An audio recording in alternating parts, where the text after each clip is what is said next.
ألا أخبركم بخير الناس وشر الناس بيتان بلن باشترين كس شيء وخرابترين كس شيء بيقينا لو بينها خلق ونيا بلان خير الناس يعني باشترين وخيرترين خلق شر الناس يعني خرابترين خرابكاني خلق لشوار شوي أمته إذا جاء لي بران الله رحمه بيبقى لي دوم النبي تصور كان شويه بيغمبر إخوة عليه الصلاة والسلام فرمي إن من خير الناس رجلا عمل في سبيل الله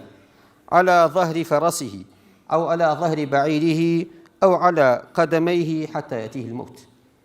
باشترين كساني أمتكم خيرترين كساني أواننك لبناوي الله سبحانه وتعالى كوششكم جهادكم لسر بشتي وشتركيتي لسر بشتي أسبكيتي يا ببي مشاة هرشيك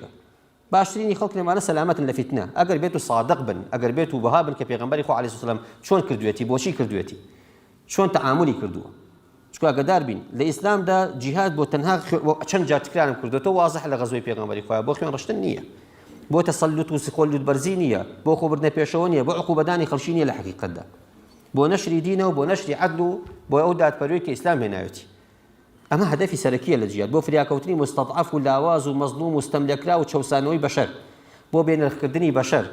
بو كويلة كردني بشر رزقاري كيلا كويلي كروج بروج إنسان زيادة كويلة أبي كويلة شهوات أبي كويلة أهواء أبي كويلة خلشي أبي كويلة دا صلاة أبي كويلة مش لقبت هرچند بيشش كويلة قيمة حضارتها لوش دا وردو دا شتو خواري خوار وشو كشتيك نية لقال حضارة بيشكوتنكا نقيامي هالسينيته ولا قليدا وإن من شر الناس يا ربي بنام بعد خرابتري خلق كان رجلا فاجرا جريئا يقرأ كتاب الله ولا يرعوي أفرمي إلى شيء منه خرابترين كسيش بياويشي فاجري خرابكارا يقرأ كتاب الله ولا يرعوي قرآن خوينت القرآن خوينه القرآن شارزاه بلام لا يرعوي أولك القرآن هيش نجرته حرب قرآن خوينته هيشكا درزلته وتاردا نازنم شي أدات